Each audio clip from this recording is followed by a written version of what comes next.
को हैप्पी साबत और ईशुसाय।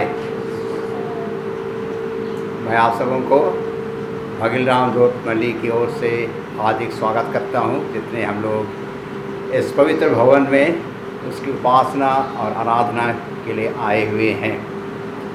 परमेश्वर हम सबों पर इतने दया किए और हम सबों को आशीष दिए और आशीष प्राप्त करने के लिए और उसके वचन सुनने के लिए हम लोग यहाँ आए हैं। फिर से मैं आप सबों को हार्दिक स्वागत करता हूँ। चलिए हम लोग इस सुंदर सभा को शुरू करने के गाएंगे 33 नंबर का 33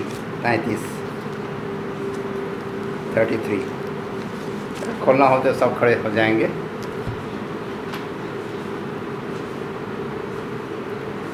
आदर न करके यीशु के पास अब उसके बात पर कर तो विश्वास।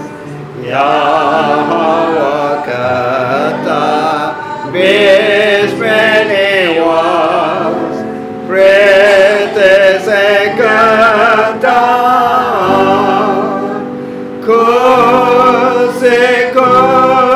से तब करेंगे, पाप से जब छुटकारा पावेंगे और तेरे साथ नित रहेंगे स्वर्ग के आसनों में। लड़के भी आवे सोनों के बाद दानों से होवे दिन और रात। यीशु को माने सब देशों जात, आपने न करके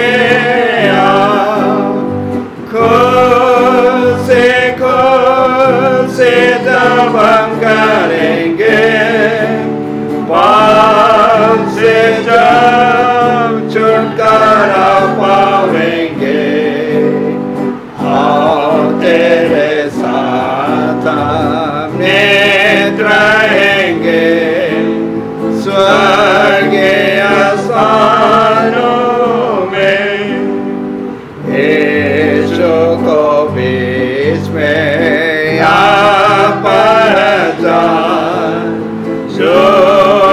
उसके बाद बने से मान सेवा बोता दे अपना कान।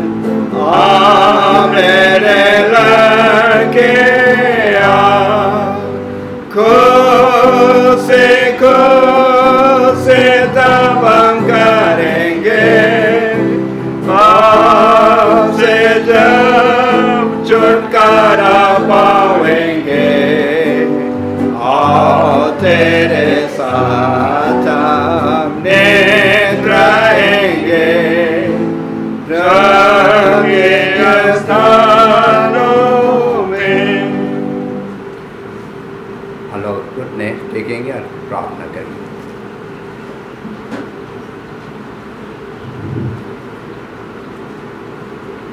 महान दयालु पिता परमेश्वर, हम सभी आपका धन्यवाद करते हैं कि पूरे हफ्ते भर हम सबों की रखवाली की, हमारे काम में आपने हमें सहायता की आने जाने में, और हम लोग को अभी तक हमारा चंगा और स्वस्थ रखे हैं।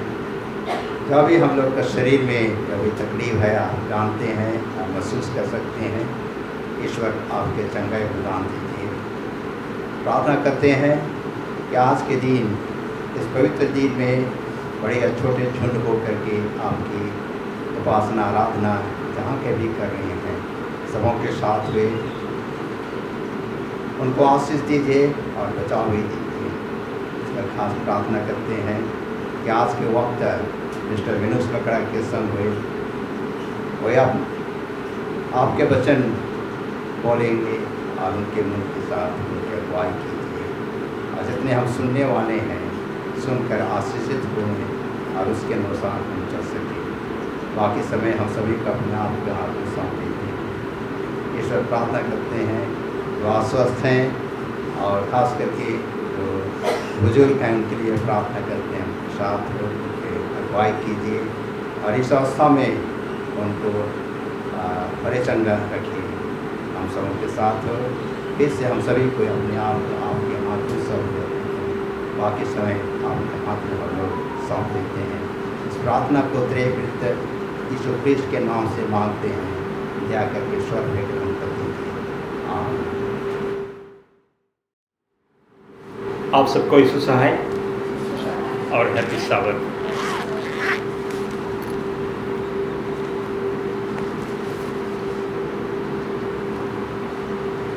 गर्मी तो खैर इतना ज़्यादा नहीं है। रात को थोड़ी आंधी तूफान हुई थी, हम लोग भी जाग गए थे और उसी डर से शायद आज संख्या भी कम है। और जब उस ज़माने में जब नौ प्रचार कर रहा था 120 साल, तब सिर्फ 8 जन ही बच गए थे। हम 8 से ज़्यादा हैं। तो चलिए, हम जितने भी हैं परमेश्वर हम सबको आशीष देगा, क्योंकि हम उसके ठहराए हुए दिन में उपस्थित होकर उसकी उपासना कर सकते हैं। और इस दूसरी सभा में आप सबका स्वागत है। तो चलिए, मैं प्रभु के वचन से बोल रहा हूँ, उससे पहले हम छोटी सी प्रार्थना करें। सर्वशक्तिमान परमेश्वर जिसने सारी कायनात को बनाया, हम तेरा धन्यवाद करते हैं। और प्रभु जी, तूने 7वें दिन विश्राम किया, उसे पवित्र ठहरा, आशीष दी। और ये सबत का दिन तो हमें ले पहुंचाया है क्या? जब तक इस दुनिया में जीते हैं प्रभु जी, हम शब्द दिन को पवित्र मानते हुए तेरे नज़दीक में पढ़ें और तेरे प्रेम और विश्वास में बढ़ते हुए और स्वर्ग आनंद राज में पहुंचकर वहाँ भी तेरे साथ हम शब्द के आनंद को प्राप्त कर सकें। हमें चला और अगुवाई और बढ़ाई ले चले। हमारे गुनाहकृति को मांगते हैं सब कुछ तेरे बेटे यीशु के नाम। हाँ, जैसा हम लोग सीख रहे हैं शब्द लेसन में उत्पत्ति किताब से, और जैसा हमारा विश्वासी पिता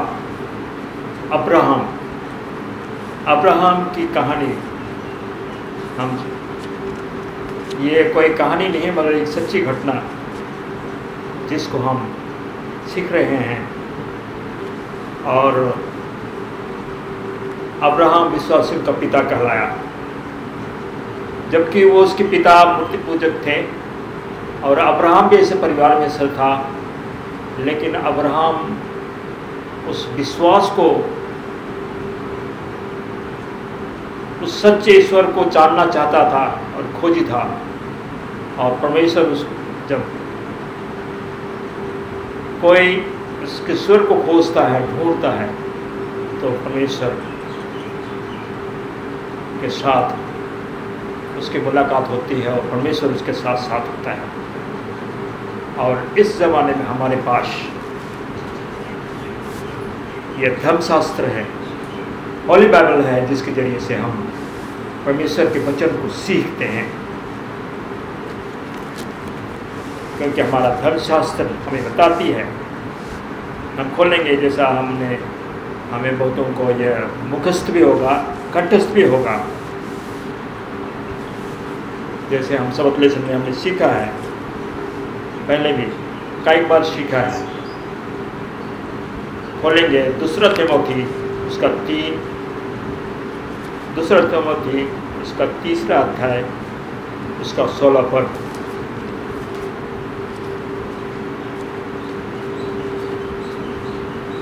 लिखा है, संपूर्ण पवित्र शास्त्र परमेश्वर की प्रेरणा से रचा गया है।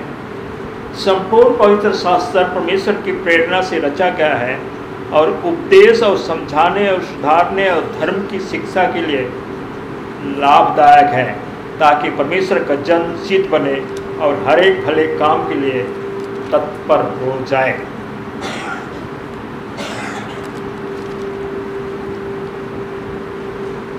जब हम मसीह यीशु को ग्रहण कर लिए हैं, जब हम अपने आप को मसीह कहलाते हैं और जब हम अपने आप को यीशु मसीह का विश्वासी बताते हैं, तो हमारे सामने ये धर्मशास्त्र है जो हमें हर चीज़ बताती है, सिखाती है, और इसको जानना हमें लिए बहुत ज़रूरी है, क्योंकि ये यूं ही आम लोगों के द्वारा नहीं लिखी गई है, पर परमेश्वर के भक्तों के द्वारा, जो परमेश्वर की पवित्र आत्मा के जरिए से प्रेरणा पाकर उन्हें दर्शन मिला और उन्होंने इन धर्मशास्त्र को लिखते गए। और अलग अलग तरीके से हमारे धर्मशास्त्र में पूरी 66 किताबें हैं, जिसमें नया नियम, पुराने नियम और नया नियम। नया नियम को अगर हम केवल पढ़ें तो हमें उसको समझने के लिए हमें पुराने नियम को पढ़ना पड़ेगा, क्योंकि पूरी धर्मशास्त्र जो है वो पुराने नियम नए नियम को पुष्टि करता है। क्योंकि जब जब हम पढ़ते हैं नए नियम में, उसमें लिखा होता है कि शास्त्र में क्या लिखा हुआ है, यशायाह की किताब में क्या लिखा हुआ है, इस तरह से बहुत सारी बातें पवित्र शास्त्र में क्या लिखा हुआ है, उन बातों को पुष्टि करता है। जब यीशु मसीह की जब परीक्षा हो रही थी, तब भी शैतान उस शास्त्र से ही बात करते हुए, धर्मशास्त्र से ही बात करते हुए यीशु मसीह को नीचे गिराने की कोशिश की। मगर धर्मशास्त्र हमारा वो तो धारी तलवार है और इसमें हर सवालों का जवाब है, और उसी धर्मशास्त्र के जरिए से यीशु मसीह ने शैतान के हर उन बातों का खंडन किया, उसको विफल किया और वो हार गया।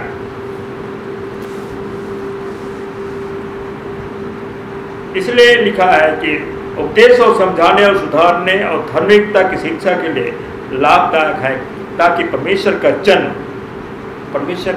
कौन है? जो हम सब लोग जो परमेश्वर को विश्वास करते हैं, परमेश्वर को मानते हैं, उसके आज्ञा में चलते हैं, हम सब परमेश्वर के जन हैं।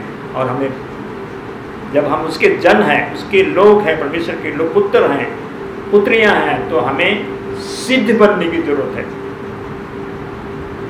और भले काम के लिए तत्पर हों। और हमारे देश में हमारा संविधान है, इस देश को चलाने के लिए संविधान बनाई गई, और जब परमेश्वर ने ये राज स्थापित किया पृथ्वी पर, कि जहाँ कुछ नहीं था, और उसमें से उसने पृथ्वी बनाई और सारी सृष्टि को बनाया, और आदम और हवा को एक राजा और रानी के रूप में रखा कि इस पृथ्वी में वे इस परमेश्वर के राज को आगे बढ़ाए। और इसलिए परमेश्वर ने उन्हें तब सब कुछ अच्छा था, और परमेश्वर ने एक व्यवस्था दी उनके लिए नियम दिया, कानून दिया। बगैर कानून और व्यवस्था के राज नहीं चलती है, और परमेश्वर ने उन्हें एक सुंदर व्यवस्था दी। और सबसे पहले वो व्यवस्था क्या थी?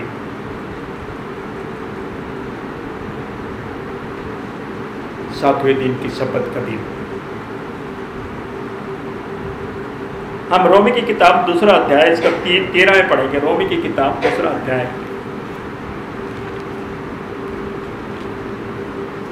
रोमी की किताब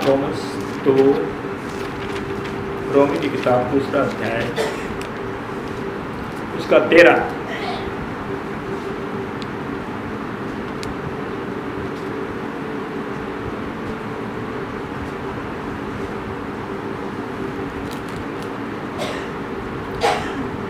क्योंकि परमेश्वर के यहाँ व्यवस्था के सुनने वाले धर्मी नहीं,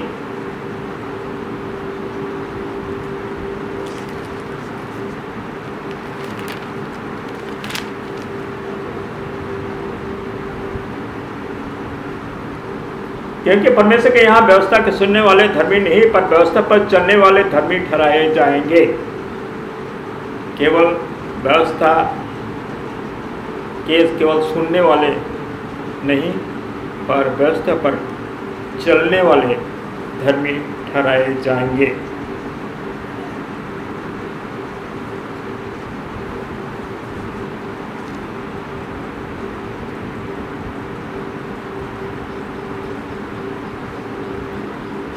अब मैं 12 में पढ़ूंगा। ये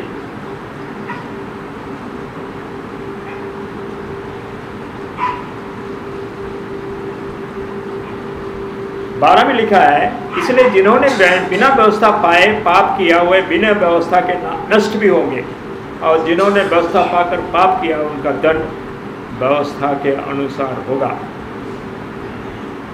उनका दंड व्यवस्था के अनुसार होगा। हम सब ने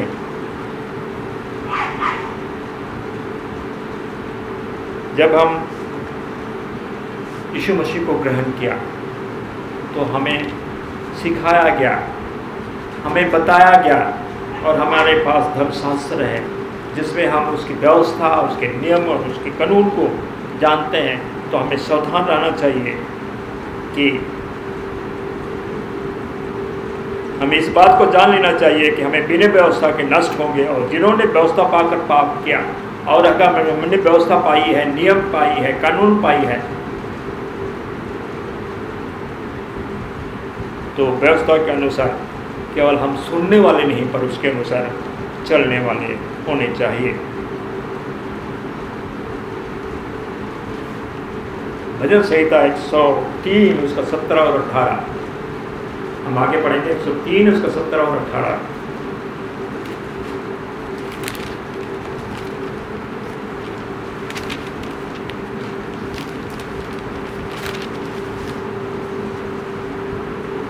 परंतु कहता है, परंतु यहोवा की करुणा उसके डरवैयों पर युग युग, और उसका धर्म उनके नाती पोतों पर भी प्रकट होता रहता है। परंतु यहोवा की करुणा उसके डरवैयों पर युग युग, और उनका धर्म उनके नाती पोतों पर भी प्रकट होता रहता है, अर्थात उन पर जो उसकी वाचा का पालन करते हैं और उसके उपदेशों को स्मरण करके उन पर चलते हैं। केवल जब हम परमेश्वर की व्यवस्था के अनुसार, उसके कानून के अनुसार हम चलते हैं तो सालों साल तक, बल्कि उनके बच्चे, अगले बच्चे, फिर उनके बच्चे, नाती पोती तक उनके जीवन में वो आशीष बनी रहती है। लेकिन जब उनके नाती पोते बच्चे जब उस नियम के अनुसार जो माता पिता ने सिखाया उसके अनुसार नहीं चलते हैं तो वो आशीष कम होती चली जाती है और हम भटक जाते हैं। आदम और हवा के दो बेटे थे, कैन और हाबिल। उन्होंने पाप किया, लेकिन आदम ने इस बात को मान लिया, इसलिए परमेश्वर की अनुग्रह उन पर बनी रही, और उनका छोटा बेटा हाबिल परमेश्वर के साथ बना रहा। और जैसा हमने क्रिकेटर साहब से जो हमने गाना सुना कि हाबिल के उस अच्छे काम करने के जरिए से, परमेश्वर की मर्जी के अनुसार उसने बलिदान चढ़ाने की वजह से, कायन जो परमेश्वर की इच्छा के अनुसार उसने बलिदान नहीं चढ़ाया, अपनी मर्जी के अनुसार उसने बलिदान चढ़ाया, जो परमेश्वर ने कहा था उस तरह से नहीं किया, और उसने हाबिल जो निर्दोष था उसको घात किया, और वो कहाँ चला गया? स्वर्ग चला गया। और उसके बाद परमेश्वर ने यह सेठ, उनका तीसरा बेटा सेठ, और उस छेद के बाद फिर बस आ गया करीब।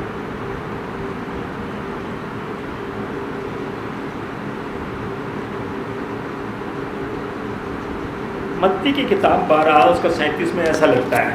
मत्ती की किताब 12 अध्याय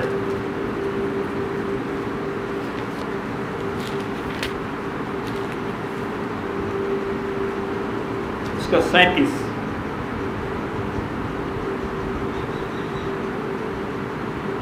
क्योंकि तू अपनी बातों के कारण निर्दोष और अपनी ही बातों ही के कारण दोषी ठहराया जाएगा। क्योंकि तू अपनी बातों के कारण निर्दोष और अपनी ही बातों के कारण दोषी ठहराया जाएगा। हम परमेश्वर की बातों को किस तरह मानते हैं और आगे उसका व्यवहार किस तरह करते हैं, लोगों को आगे किस तरह बताते हैं कि हम यूं ही दोष लगाते रहते हैं कि व्यवस्था ऐसी है, मसीही लोग ऐसे हैं।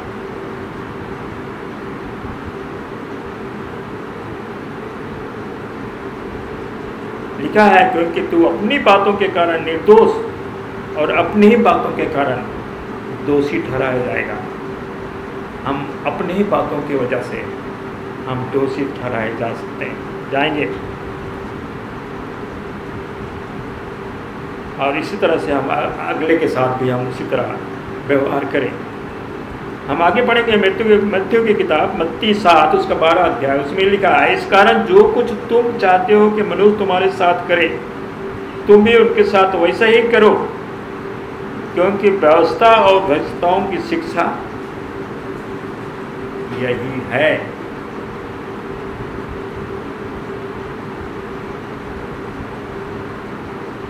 अय्यूब उसको इस तरह से कहता है। अय्यूब की किताब उसका 9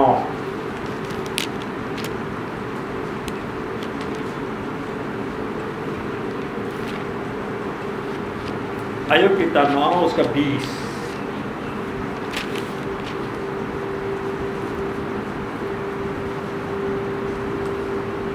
अय्यूब एक खरा व्यक्ति था परमेश्वर की दृष्टि में। हम उसकी कहानी को जानते हैं। खरा और धर्मी था। वो अपने लिए परमेश्वर के पास वो दुआ करता था और अपने पापों की क्षमा के लिए वो होम बलि और बलिदान चढ़ाया करता था। और यहाँ तक अपने बच्चों के लिए भी कि कहीं मेरे बच्चे गुनाह तो नहीं करते, कहीं मेरे बच्चे वो पाप तो नहीं करते जिसके वजह से वो दंड के भागीदारी हों। और अय्यूब सावधान रहता था और अपने बच्चों के लिए भी जो भी उसके ज्ञान में, उसके नॉलेज में, इस बात को वो नहीं जानता था कि वो गुनाह कर रहे हैं या नहीं कर रहे हैं, मगर फिर भी वो अय्यूब उनके लिए पाप क्षमा के लिए बलिदान चढ़ाया करता था। और इसलिए अय्यूब के किताब 9 उसके 20 में वो कहता है कि चाहे मैं निर्दोष ही क्यों ना हूँ, परंतु अपने मुँह से दोषी ठहरूंगा, खरा होने पर भी वह मुझे कुटिल ठहराएगा। खरा होने पर भी वह मुझे कुटिल ठहराएगा।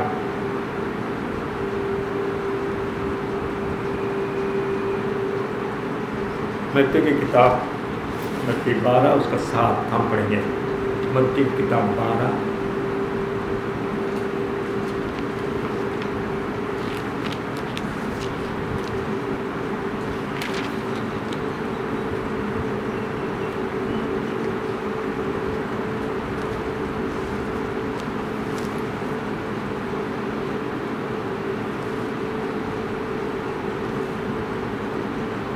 कहता है,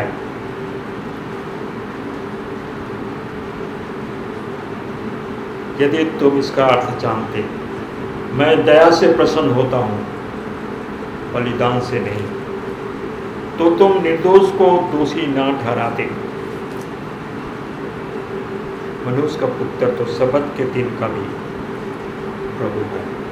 मनुष्य का पुत्र तो शपथ के दिन का भी प्रभु है। मैं दया से प्रसन्न होता हूँ, बलिदान से नहीं, तो तुम निर्दोष को भी दोषी न ठहराते।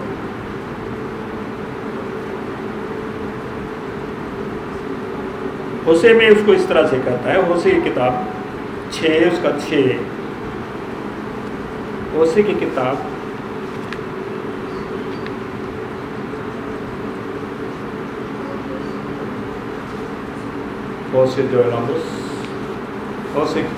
6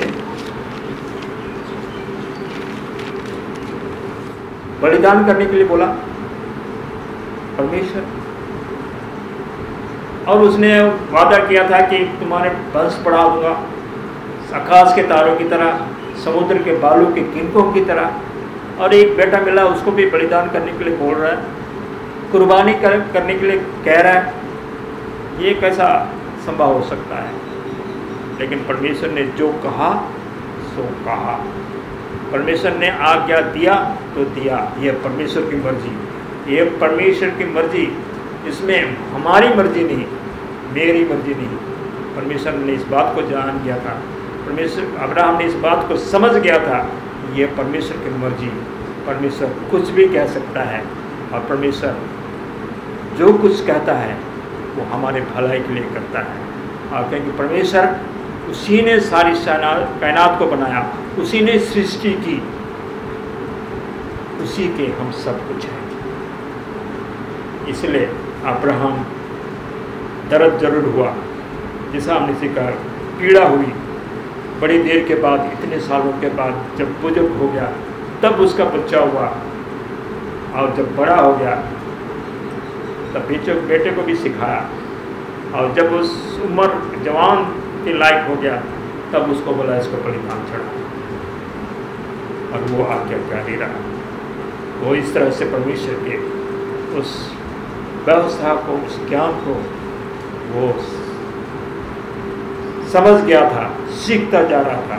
जितना उसके नज़दीक होता था, आज्ञाकारी होता गया, उतने उसके ज्ञान बढ़ते गए।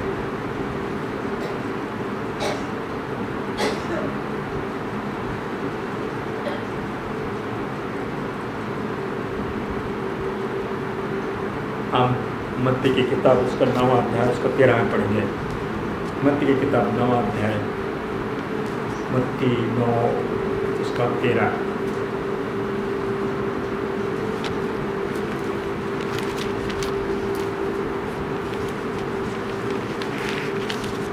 मत्ती 9 उसका 13। इसलिए तुम जाकर इसका अर्थ सीख लो, मैं बलिदान नहीं परंतु दया चाहता हूँ, क्योंकि मैं धर्मियों को नहीं परंतु पापियों को बुलाने आया हूँ।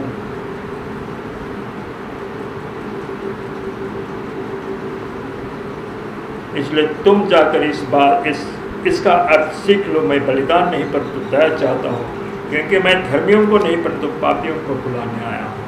अगर हम समझते हैं हम अपने आप को पापी हैं,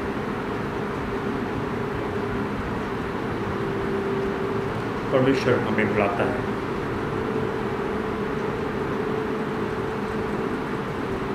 परमेश्वर डॉक्टर चंगे भलों के लिए नहीं, डॉक्टर रोगियों के लिए होता है।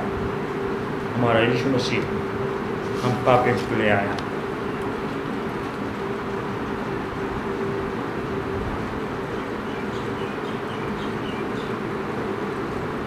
रोमी की किताब उसका 8वां अध्याय उसका 33 और 34, उसमें ऐसा लिखा है, परमेश्वर के चुने हुओं पर दोष कौन लगाएगा? परमेश्वर के चुने हुओं पर दोष कौन लगाएगा? परमेश्वर ही है जो उनको धर्मी ठहराने वाला है। फिर कौन है जो दंड की आज्ञा देगा? मसीह ही है जो मर गया पर मुर्दों में से जी उठा, और परमेश्वर के दाहिने ओर हमारे लिए निवेदन करता है।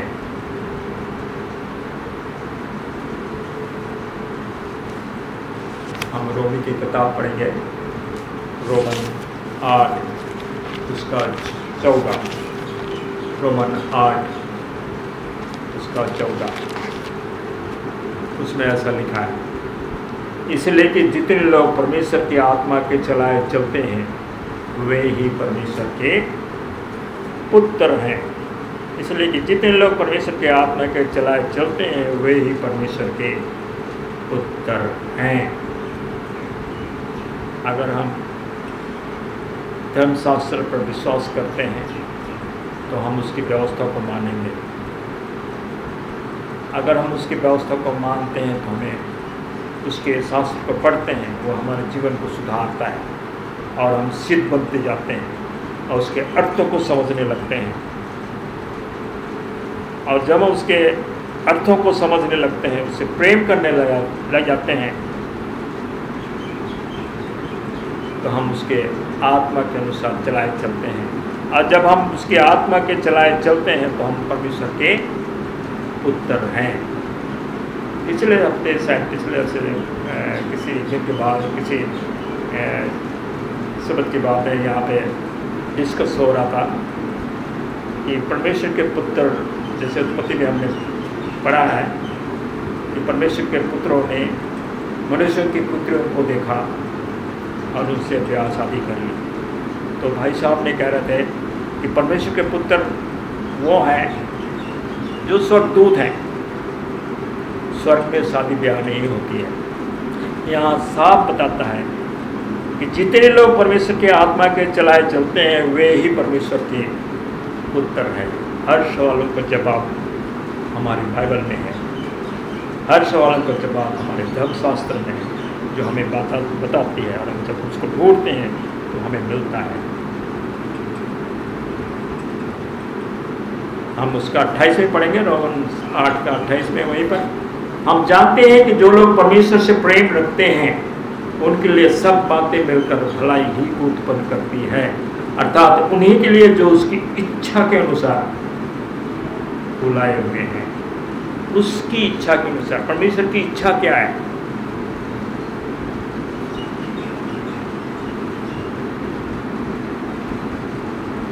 सारे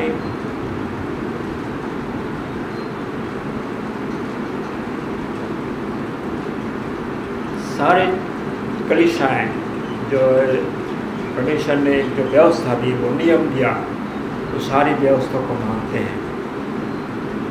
और सिर्फ एक व्यवस्था जो है वहीं पे वो उलझ जाते हैं, और वो है शब्द का दिन।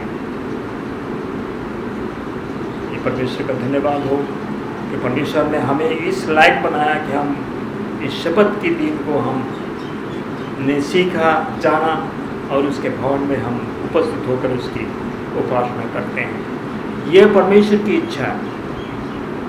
लोग कहते हैं यहूदियों की, ये यहूदी है, यहूदियों की बातों को यहूदियों की तरह ये शब्द मानते हैं।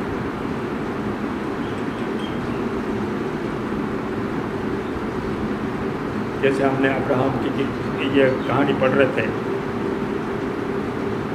अब्राहम के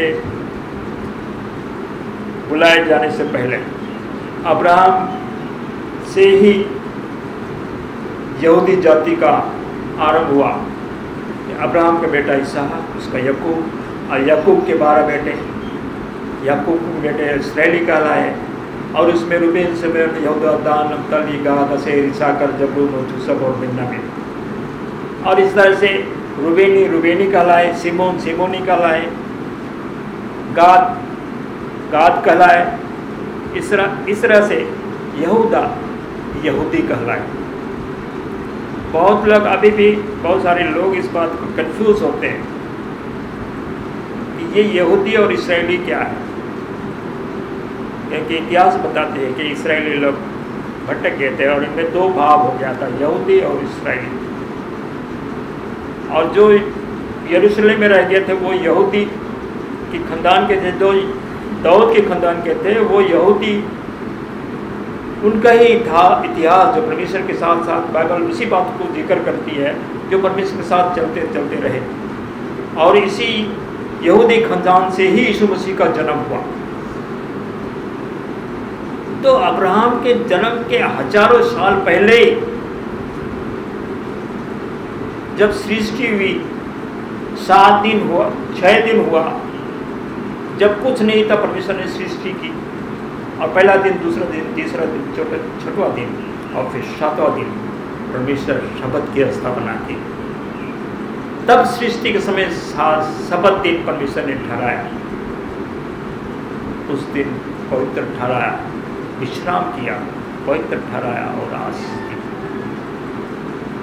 और फिर से जब व्यवस्था दी तो परमेश्वर ने वहाँ पे कहा, याद रख, स्मरण कर, रिमेंबर, कि वो शब्द का दिन पवित्र दिन है।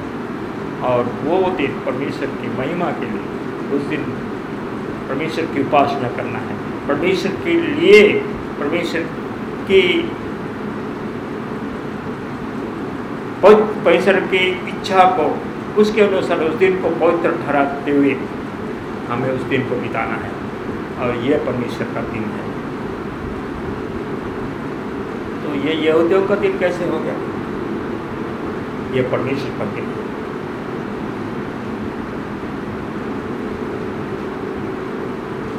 रोमी 4 उसका 3 कहता है, पवित्र शास्त्र क्या कहता है? यह कि अब्राहम ने परमेश्वर पर विश्वास किया और वह उसके लिए धार्मिकता गिना गया। गलातियों की किताब 4 उसका 30 में भी कहता है, परंतु पवित्र शास्त्र क्या कहता है?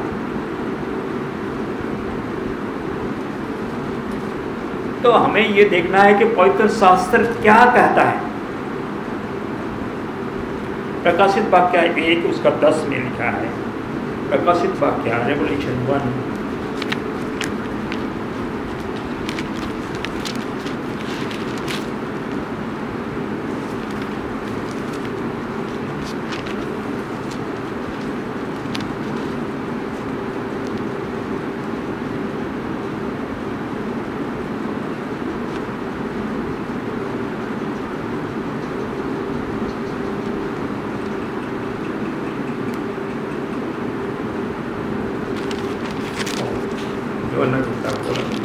प्रकाशित वाक्य 1 उसका 10 लिखा है, जब यूहन्ना को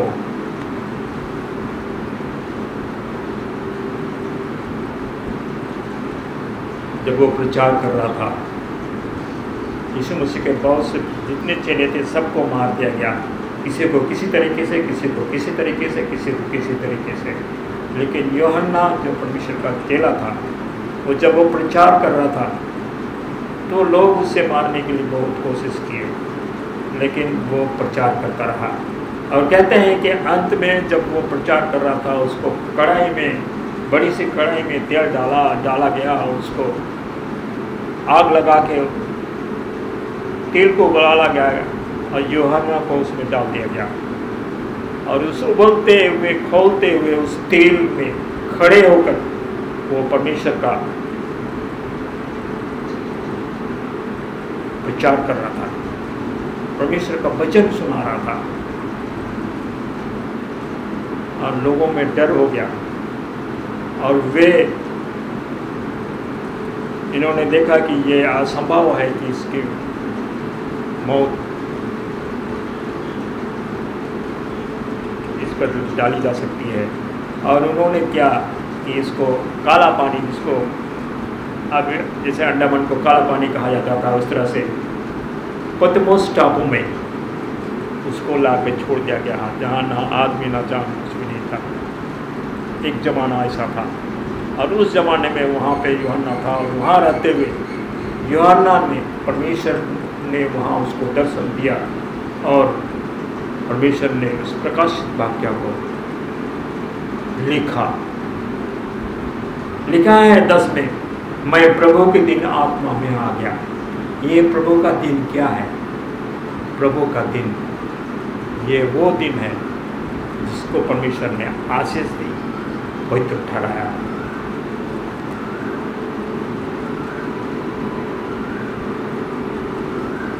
लिखा है, मैं प्रभु के दिन आत्मा में आ गया और अपने पीछे दूरी का सा बड़ा शब्द सुना। और उसके बाद वो पुस्तकें जो 7 कलीसियां में वो लिखता है,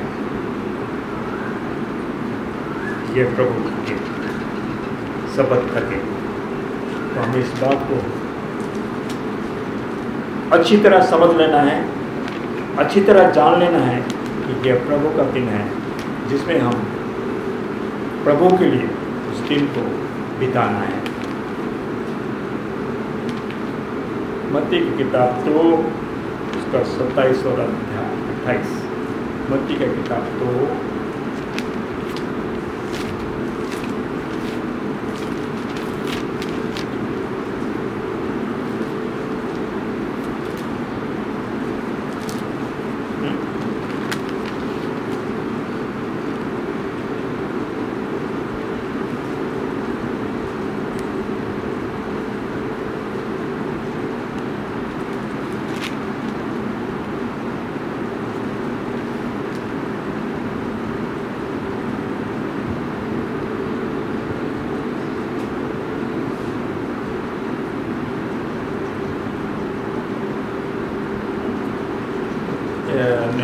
गलत कोट किया मैंने।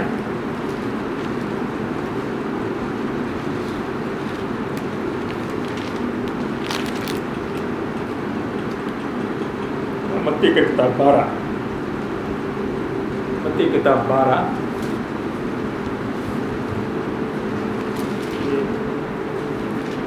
और कुछ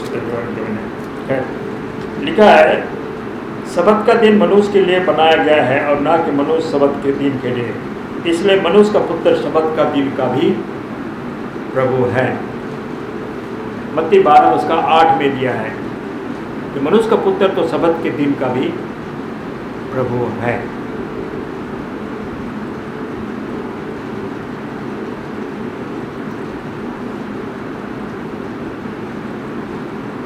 यहाँ पे उस समय की घटना लिखा है। उस समय जब यीशु सबत के दिन खेतों में से होकर जा रहा था और उसके चेलों को भूख लगी और वे बाले तोड़ तोड़ कर खा रहे थे, लोगों ने तो यह देखकर उनसे कहा, देख तेरे चेले वह काम कर रहे हैं जो सबत के दिन करना उचित नहीं है।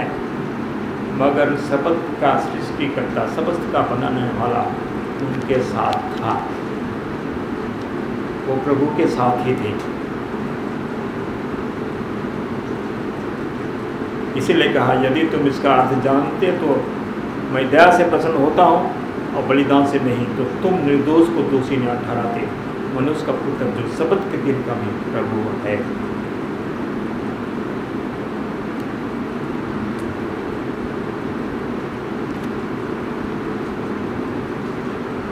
इसलिए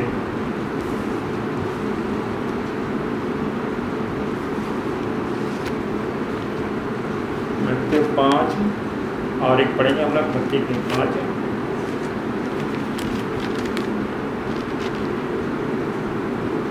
12,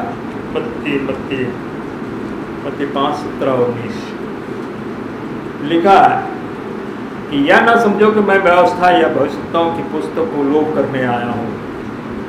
लोप नहीं करने परंतु पूरा करने आया हूँ, क्योंकि मैं तुमसे सच कहता हूँ कि जब तक आकाश और पृथ्वी टल ना जाए तब तक व्यवस्था, ये नियम से एक मात्र या एक बिंदु भी बिना पूरा हुए नहीं टलेगा। और ये व्यवस्था जो परमेश्वर ने जो लिखी है, वह जब यह उनको इस्राएलियों को जब उसने लिख के दिया तो पत्थर पर खुद अपने हाथों से लिख के दिया। बाकी धर्मशास्त्र की जितने भी बातें जो लिखी गई है वो परमेश्वर के भक्तों के जरिए से प्रेरणा पाकर उन्होंने लिखी। लेकिन ये 10वीं आज्ञा जो है, परमेश्वर ने मूसा को अपने पास बुलाया सिनै पर्वत में और उसे 2 पट्टे में, पत्थर की 2 पट्टियों में अपने आप लिख के दिया। परमेश्वर ने खुद उस पत्थर को रचा, लेकिन उन इस्राएलियों ने वो धोखा किया, वो परमेश्वर से भूल गए और किसी और को बछड़ा बनाकर उसकी पूजा करने लगे। और ये गुस्सा मूसा से देखा नहीं गया और उसने पटक दिया। और परमेश्वर ने फिर उससे मूसा को बोला कि 2 पट्टी बना के लिया। तब मूसा ने 2 पट्टियाँ बना के लेके गया और फिर वही बातें जो परमेश्वर ने पहले के पट्टियों में लिखा था, वही पट्टियों पर, पत्थर की पट्टियों पर वो लिख दिया अपने हाथों से।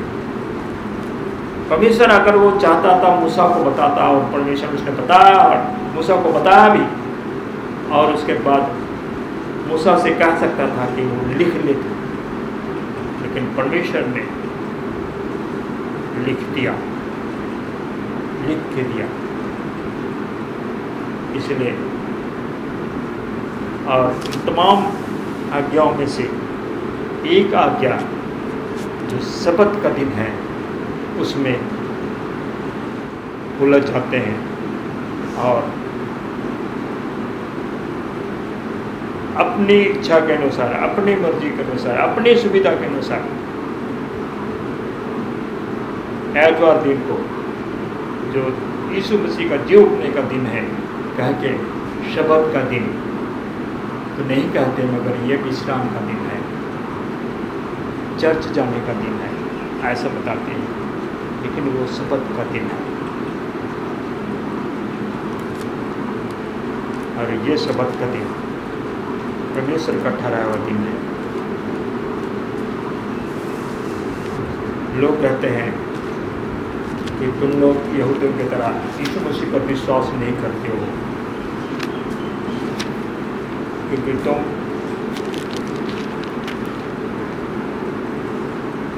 संडे को गिरजा नहीं करते हो।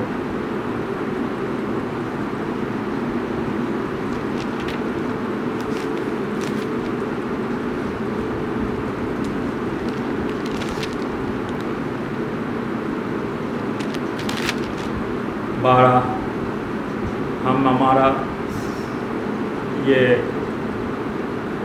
हमें सभी को याद है, प्रकाश वाक्य जो 14 उसका 12, पवित्र लोगों का धीरज उसी में है जो परमेश्वर की आज्ञाओं को मानते हैं और यीशु पर विश्वास रखते हैं। यीशु पर विश्वास रखते हैं। यीशु पर विश्वास रखना इसका मतलब ये नहीं कि हमें एतवार को गिरजा करना है। हम एतवार को गिरजा करते हैं इसका मतलब हम यीशु पर विश्वास करते हैं, ये बात नहीं है। मगर परमेश्वर के लोगों का धीरज इसी में है जो परमेश्वर की आज्ञाओं को मानते हैं, पूरी आज्ञाओं को मानते हैं और शपथ के दिन को भी मानते हैं, जो परमेश्वर की आज्ञा के अनुसार है, यीशु पर विश्वास रखते हैं।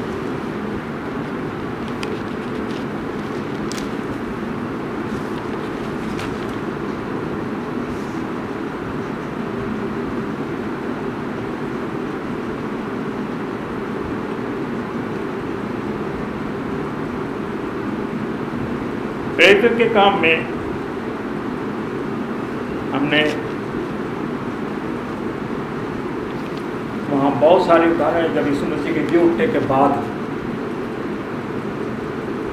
काफ़ी सालों तक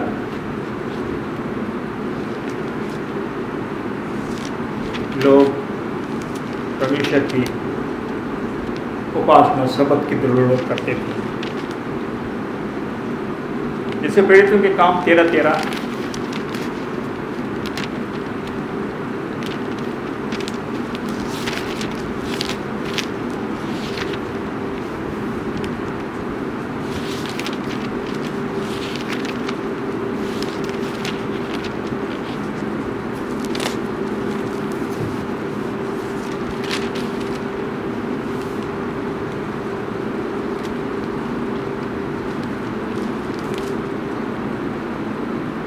जब पौलुस प्रेरित ये प्रचार करने लगा तो लगा पौलुस और उसके साथी फपूस से जहाज छोड़कर पंफूलिया के पिरगा में आए और यूहन्ना उन्हें छोड़कर यरूशलेम को लौट गया और पिरगा से आगे बढ़कर वे फिलिस्तिया के अंतकिया में पहुंचे और शबत के दिन आराधनालय में जाकर बैठ गए।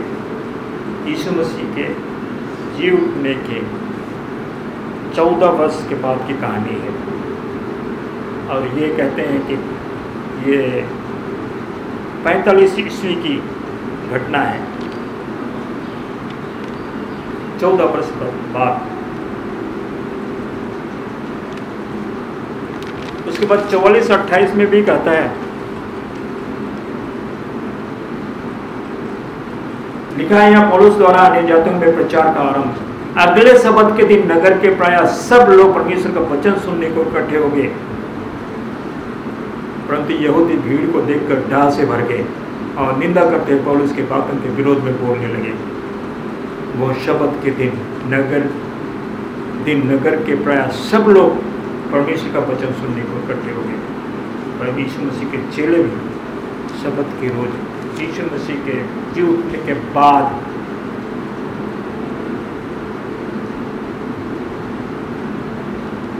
जब वो अपने प्रचार में था 14-15 वर्ष के बाद तक भी वो शबत मनाया करते थे।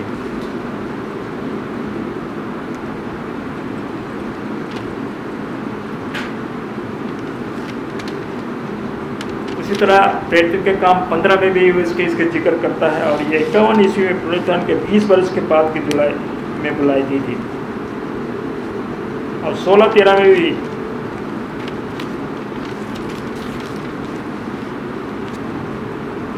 प्रेरित काम 16 उसका 13 फिलिपी में लूदिया का हृदय परिवर्तन। यहाँ पर और सबत के दिन हम नगर के फाटक के बाहर नदी के किनारे यह समझ कर गए कि वहाँ प्रार्थना करने का स्थान होगा और बैठकर उन स्त्रियों से जो इकट्ठी हुई थी बातें करने लगे। और ये पुनरुत्थान के यीशु मसीह के जी उठने के 22 वर्ष के बाद की घटना है। इतने सालों तक अगर यीशु मसीह चाहता तो उन्हें चेलों से बता दिया होता। और यीशु मसीह के प्रचार का काम सबसे ज़्यादा पौलुस ने की और पौलुस की ये घटना पाई जाती है कि वो काफ़ी सालों तक वे शबत के दिन ही उपासना किया करते थे। मैंने शबत का दिन ये परमेश्वर का ही दिन है। लोग इसको माने या ना माने, लेकिन हमें परमेश्वर का शास्त्र का ज्ञान रखना जरूरी है और उसके अनुसार परमेश्वर की मर्जी को जानना हमें उचित है और उसके अनुसार परमेश्वर की उपासना करना हमारे लिए परमेश्वर को प्रसन्न करना है और हम परमेश्वर के पुत्र कहलाएं और परमेश्वर की दृष्टि में हम ग्रहण होने होते हैं उस जीवन में प्रवेश कर सकेंगे जो परमेश्वर ने हमारे लिए रखा है। परमेश्वर इस वचन पर अधिकार से आशीष दे। आइए हम प्रार्थना करें। स्वर्ग के पिता परमेश्वर, धन्यवाद करते हैं सुंदर वचन के लिए जो तुमने जीवन में दिया प्रभु जी, कि हम तेरी इच्छा और मर्जी को जाने और तेरे वचन को जाने, तेरे वचन को जानने सीखने और उसमें बढ़ने के लिए तो अपनी आत्मा की तौफीक दे कि हम तुझसे पढ़ें और सचेत रहें और शैतान के हर हमलों का सामना कर सकें। मांगते हैं तेरे बेटे यीशु के नाम, आमीन।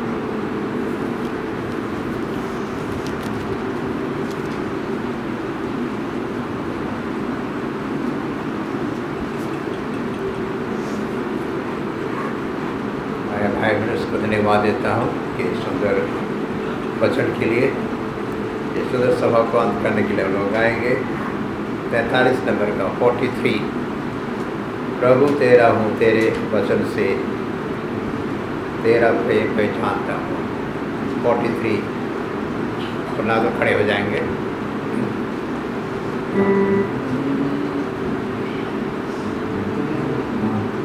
प्रभु तेरा हो तेरे वचन से जैसा प्रेम पहचानता हूँ।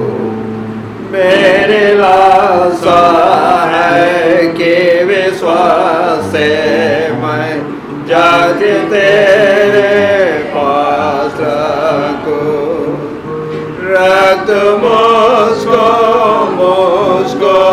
मुझको है मसीह जहाँ सोता क्रूस के खान। रक्त मुझको है मसीह आपने घायल पांच आत्मिक शांति से काम के योग्य कर सुख सेवा में लगा। मेरे मन से मेरी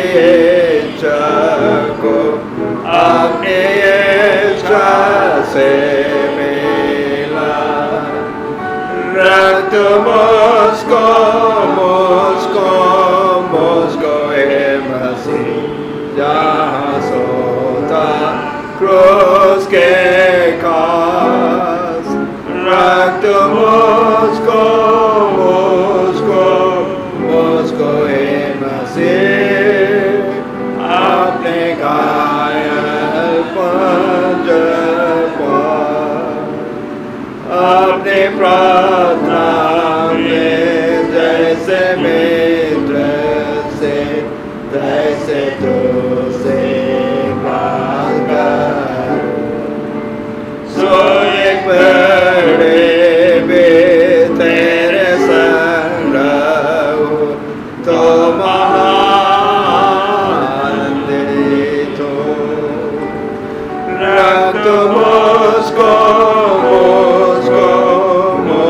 हे मसीह जहाँ सोता क्रूस के घाट, रक्त मुझको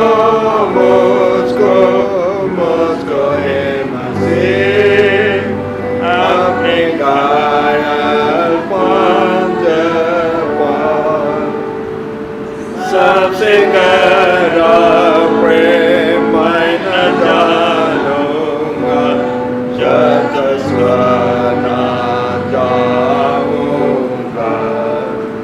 सबसे बेहतर आनंद मिलेगा तब तुझको से देखूंगा।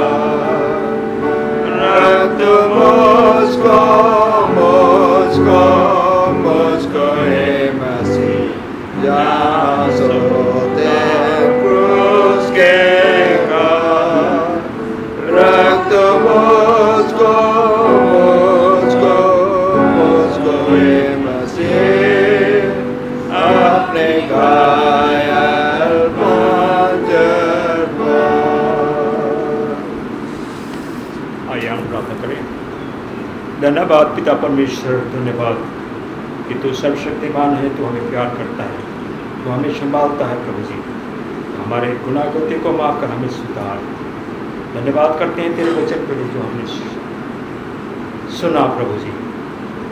हमें और अधिक तेरे नज़दीक में बढ़ने की तौफीक प्रदान कर। हमारे मन को चला, हमारे विवेक को चला कि हम तेरी दृष्टि में ग्रहण जो बने रहे। हमें बुद्धि समझ और ज्ञान से भरपूर कर